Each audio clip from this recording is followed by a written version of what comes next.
Hi everybody. Earlier this week, I put an article out on the different social media platforms that I've got about career periodisation, and it was probably the most engaged article that I put out. So it had the most amount of engagement from people. So I thought what I would try to do now is follow up the articles that I'm writing and the content I'm putting out with videos. Some people prefer to listen to my dulcet tones.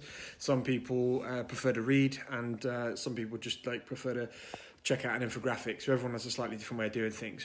So for me, career periodisation is quite simply chopping down the overwhelming task of mapping out your career and looking at the core competencies of your industry and chunking it into categories and sections. And the reason why we would do this is because you can kind of do anything that you want within your career, but you just can't do everything. So a little bit like physical training, you can work on a physical quality, you can work on multiple physical qualities simultaneously, but you're going to start to get diminishing returns in each of those areas if you're trying to do too much at once. So it's exactly the same with your career development, your career planning, especially in the early days when you're just kind of trying to crack the nut. You might want to work on your communication skills. You might also feel you need to work on your programming if you're a strength and conditioning coach, your Olympic lifting technique, your massage technique if you're a physical therapist, or your strapping, your taping, physical therapy again, those sorts of things. So there's different things you might feel you might need to work on. If you try to attack everything at once, though, then, like I say, you are going to start to get diminishing returns and nothing's going to move forward as quickly as it could or should. So it's all about trying to get the big rocks in the bucket first. Like, what are the most important things you need to attack? And then mapping out how exactly you're going to do that.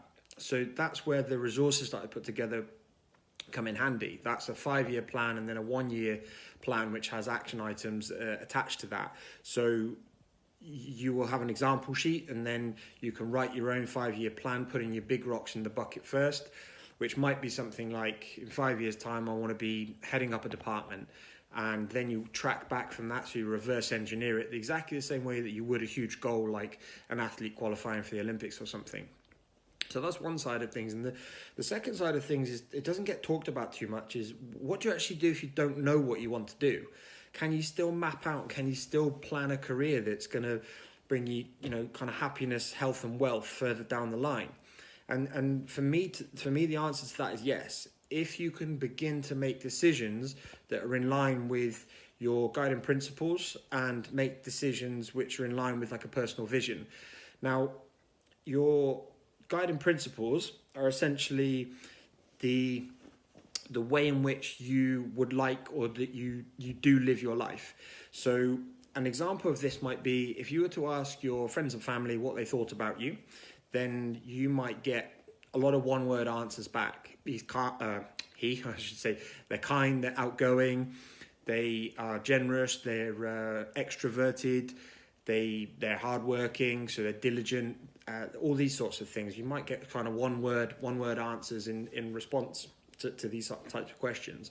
If you ask a whole cross-section of people who know you, you're going to get a lot of similarities. And generally, these would often be the things that you would say about yourself as well. Now, these are essentially principles which they don't necessarily define you, but they don't tend to change as you get older. You might stack a few more things and they might shift slightly, but mostly if you're a kind person, you're kind of always going to be a kind person. And what tends to happen is we can sometimes drift away from those principles, and we can sometimes drift away from those as our kind of guiding lights or lighthouses, if you like. So what we want to try and do, especially with the cheat sheets that I'll attach to this, or that you can find in the links above, and on my profile, sorry. We want to try to have you re-engage with them. We want you to redefine or define your guiding principles, and then start to see if you can live your life in line with those in order to make better decisions. And your personal vision is a way in which for you to really try to map out what you might want. So dreams. So your dreams, your vision, your goals, your long term, and you might put down on a piece of paper. It could be financial. You could want to earn your age. Example, if you're 36, you want to earn 36,000, something along those lines. Some people have that. You might want to own a property. You might want to have paid off your mortgage by 50. You may want to have, you may want to work as the head of a department. You may want to manage people. You may want to work for a specific club or team, something like that, or with a specific group of people. Now, if you can combine your guiding principles with your personal vision and live your life and make your decisions in line with that, then your chances of moving towards real happiness, health and wealth in the long term are hugely increased. So this video is kind of like a follow-up to the article. The article, again, you can find in the bio, but it's just opening up a little bit and putting it across in a slightly different way. Career periodization can really start to unlock and give you a plan which is in line with your effort. It's very common that we're putting in tons of effort, tons of hours, and we're not getting the rewards and returns that we could and should be. So career periodization is a fantastic way to do that.